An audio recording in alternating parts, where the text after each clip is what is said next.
So, you're thinking about getting a loan from Mogo, huh? Good for you. Looking for financial assistance is a big step, and it's important to do your research. But here's the burning question: does Mogo check your CRB status? Now, if you're new to the world of finance, let's break down what that even means. CRB stands for Credit Reference Bureau. It's basically a record of your borrowing history. Think of it like your financial report card.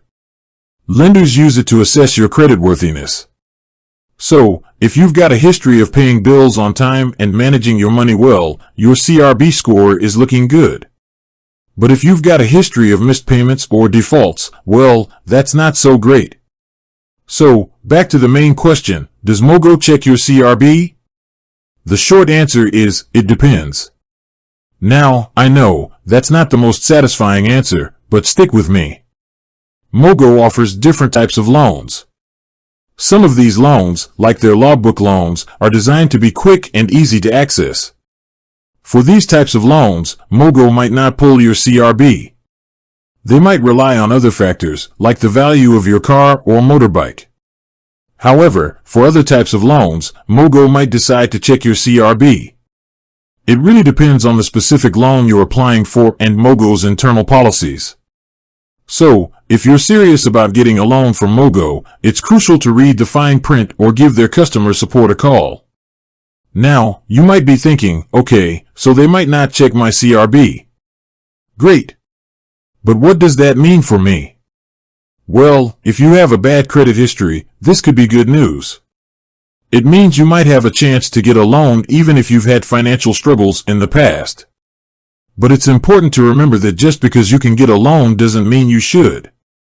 Borrowing money always comes with responsibilities, and it's essential to only borrow what you can afford to repay. On the other hand, if you have a good credit history, you might be wondering why Mogo wouldn't check your CRB. After all, a good credit score can help you get better interest rates and loan terms.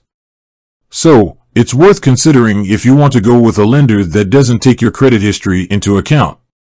Another thing to keep in mind is that even if Mogo doesn't check your CRB for the initial loan, they might do it in the future. If you miss payments or default on your loan, your information could still end up on the CRB, which can impact your ability to get credit in the future. So, what's the bottom line? Well, Mogo's approach to credit checks can be a double-edged sword. It offers opportunities for people with bad credit, but it also means you might miss out on potential benefits of having good credit. It's essential to weigh the pros and cons and decide what's best for your financial situation. And remember, getting a loan is just one part of the financial puzzle. It's important to have a solid financial plan in place, including budgeting, saving, and investing. Don't rely solely on loans to solve your financial problems. With that said, thanks for watching, and until next time.